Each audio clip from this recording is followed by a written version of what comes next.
All right, first up, Fox News alert. It's the hat trick. Republicans have officially retained control of the House, securing a governing trifecta late last night.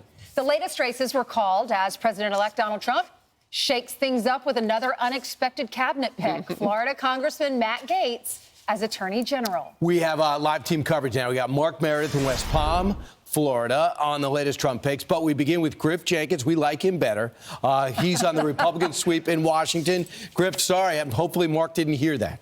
Mark's a good guy. Good morning, guys. Look, the American people have clearly spoken, and a red wave will sweep into Washington now, giving Republicans all three pillars of power, something not seen, by the way, since 2017 when Trump first took power. Now, look at the balance of power. You can see 218 to 208 as you show, but there's a handful of races yet to be called, meaning the majority could grow, notwithstanding Matt Gaetz's resignation yesterday. Speaker Johnson also winning unanimous support for another term as the top House Republican. Now, the trifecta was clinched after the race was called in Arizona for Republican Juan Ciscomani defeating Democrat Kirsten Engel. It came on the heels of GOP incumbent Ken Calvert defeating Democrat challenger Will Rollins in California's 41st district. Now, meanwhile, in the Senate, Mitch McConnell's longtime deputy, John Thune, will be the next majority leader, ready to help deliver on President-elect Trump's vision. We are excited to reclaim the majority and to get to work with our colleagues in the House to enact President Trump's agenda. We have a mandate from the American people, a mandate not only to clean up the mess left by the Biden-Harris-Schumer agenda, but also to deliver on President Trump's priorities.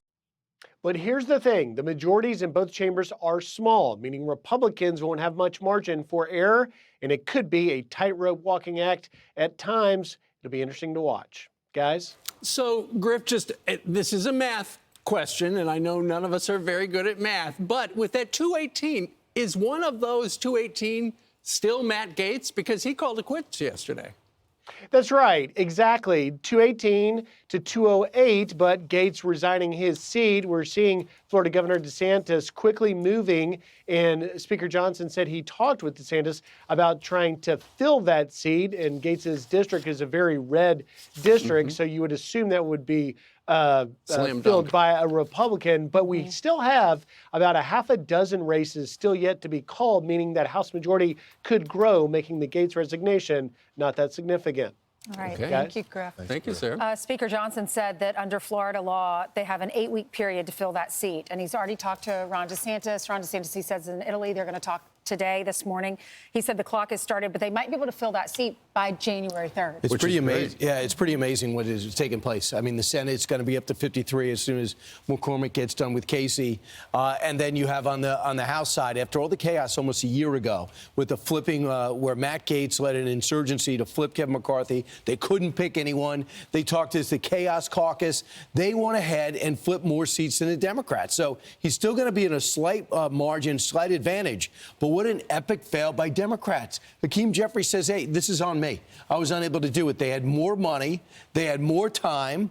And they had this young leader that they said was going to be their future, unable to flip it. So I'm very curious to see how quick Elise Stefanik gets filled, how quick they fill up for Congressman, for Matt Gaetz, as well as Florida Congressman is now going to be National Security Advisor Mike Waltz. So Mike Waltz, he called right away and told the speaker, look, I'm probably going to be tapped for something.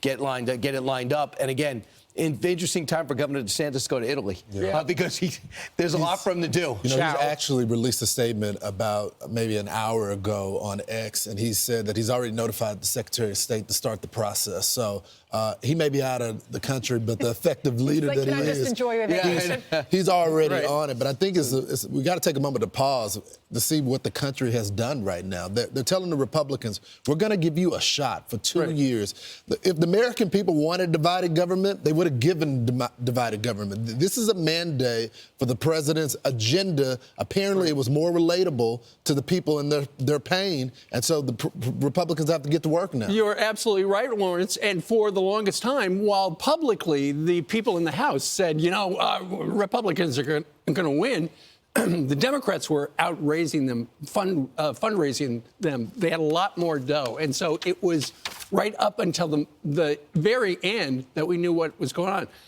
Ultimately, there are still 9 seats to be determined, but I read a couple of things about the analysis of this trifecta, and that is there are so few competitive seats. Keep in mind, there are 435 seats in the House of Representatives.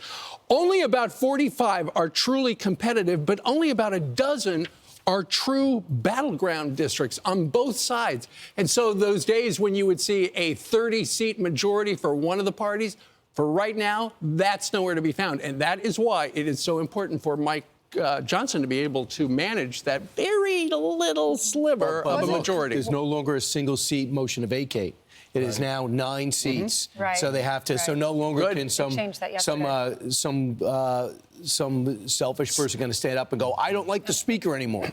Also, Speaker Johnson, he unanimously was approved, and Trump backed him as well. The last time that we had this trifecta was right after Trump won in 2016. So it was 2017, 18, and 19.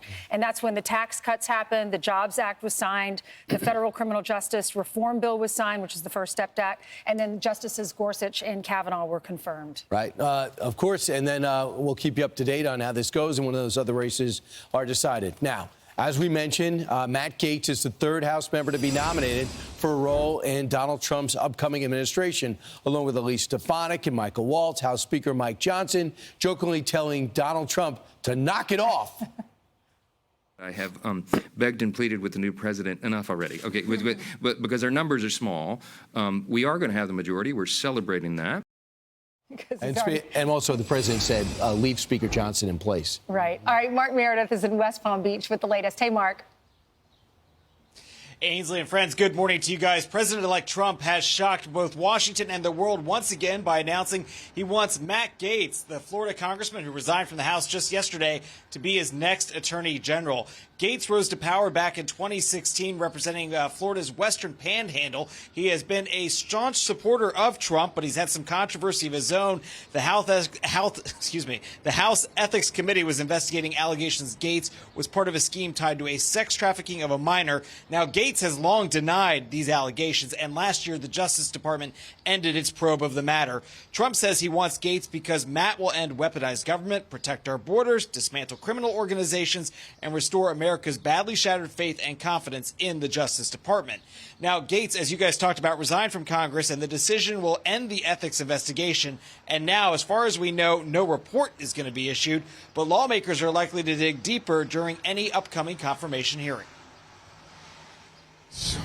Just kind of like a God tier kind of trolling, just to trigger a meltdown. I think what we can tell you right now is that we always allow the president to have the benefit of the doubt, but we still have to do our role in terms of due diligence. It's a somewhat interesting pick. We'll have to see how that all unfolds. There's another nominee, also from Florida, likely to have a much easier time getting confirmed, and that's Florida Senator Marco Rubio, who Trump wants to be Secretary of State. Trump writing he will be a strong advocate for our nation, a true friend to our allies, and a fearless warrior who will never back down to our adversaries.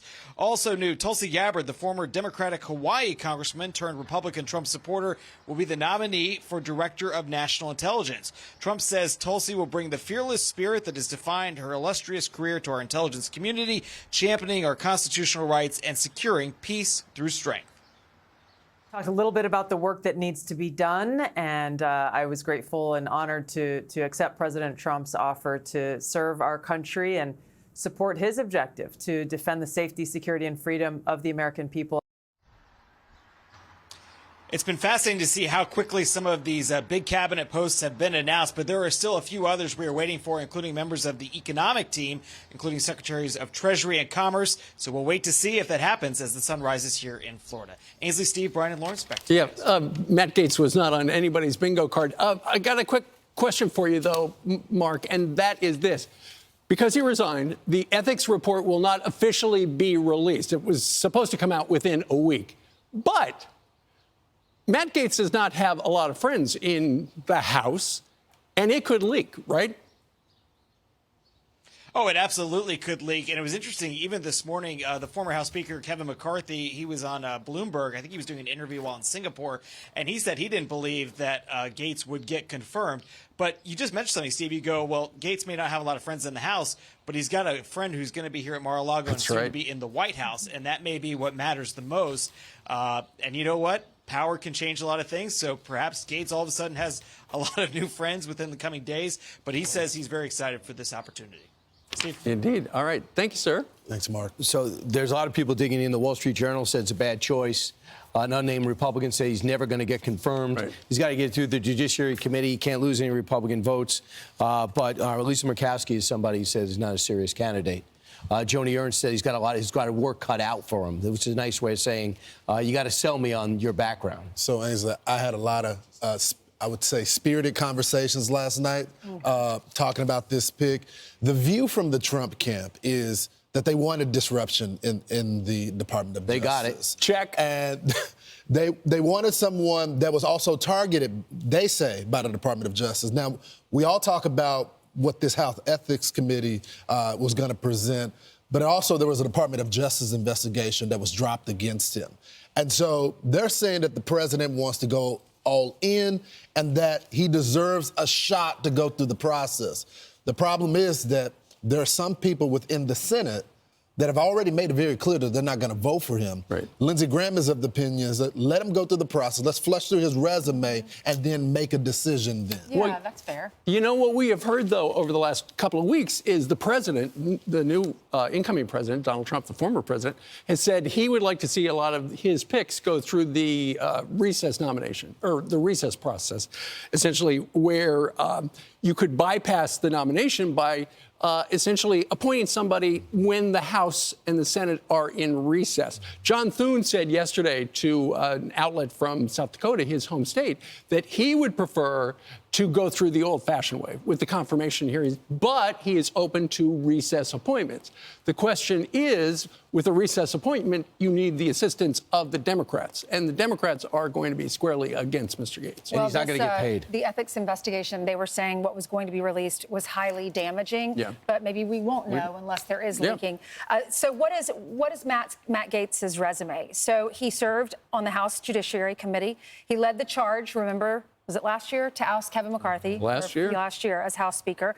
He served as the advisor to Donald Trump during this latest campaign and helped him prep for the Kamala Harris debate. And he was under the House Ethics Committee investigation that we've been talking about. As AG, obviously, you have to be an attorney, and he went to law school at William & Mary. And one other thing, Ainsley, Matt Gaetz flew to Washington yesterday with Donald Trump on Trump Force One. And he's also very close to Susie Wiles. She had him help Donald Trump do the debate prep, which was on your list. So the Wall Street Journal writes, yeah, he got a degree from William & Mary, but it might as well be a doctorate in outrage theater. He's a performer and provocateur, and his view is that the more explosions he can cause, the more attention he can get. It's impossible to get canceled if you're on every channel. If you aren't making news, you aren't governing. That's his philosophy, and that's what, you know, he's got to be quick on his feet and have an answer to a lot of the probing, because if he can't get out of committee, he can't get to a general. I will say this. There's two things here. If you're going to say that he's not the person, right, if you're going to attack him, then it has to be on his credentials. Because if we attack the firebrand, that is what the Trump base, that's what the former president wants. The second thing is, to Steve's point, if they leaked the documents of what was happening in that investigation, especially after the Department of Justice dismissed the charges against him, that's not going to be very good as it relates to the case if you don't want him, because it only is going to make people that are within his camp say, see, the system is attacking him yet again, even though the Department of Justice said there's not a case here. Well, so it's the beginning of the Murkowski-Collins. Murkowski-Collins are going to be moderate on everything, and they're very comfortable pushing back on Trump. So it's official. Marco Rubio, Secretary of State, Tulsi Gabbard, Director of National Intelligence. This is interesting. The rise of the millennials. This was from Courtney Holland. She put this out on X. Okay, Did you want to? No, Sorry, I was just Steve, going to say, there's Tulsi's resume. All right, which is so impressive. the You were rise of the saying. millennials. Vivek, 39 years old. Elise Stefanik, 40 years old. J.D. Vance, 40. Matt Gaetz, 42. Tulsi Gabbard, 43. Remember when Donald Trump took office in 2016, 17? Everyone was older. Everyone was much older. So this is interesting. This is a new generation. I will say that we have to appreciate the balance of the administration right now. You got firebrands and you have more traditional Republicans that they're still America first. So, for example, you got Michael Waltz, who's going to be National Security Advisor. You got Marco Rubio, who's the Secretary of State. And then you have Pete Hegseth as the defense, one that's going to be a firebrand that is going to disrupt the military in a way that some people are not prepared for yet. But again, this is something that the former president campaigned on. He's going to get rid of the wokeness there. And so there's a balanced approach. I think he learned his diplomat lessons versus from the first administration. Like, I need people that I know are staunch conservatives. There's a time for compromise, and then there's a time to shake things up. Right. I don't think people are conservative. I think it is people that are thinkers, but are not going to stab them in the back.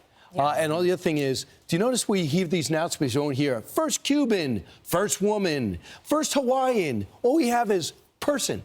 That's what I want to get back to. Just like, I guess Susie Wiles broke the mold. I guess, a Cuban American whose dad was born in communism, escaped to freedom. That's a story. But you know what's more important? Who Marco Rubio is, like what his philosophy is. I just love the fact that we're just seeing the best people, and we don't have to look at their heritage and their DNA and find out if they used to be a woman or if they, are, I think that would come out. What their sexuality is. That's what Joe Biden. I'll never forget. Joe Biden told Joe Manchin.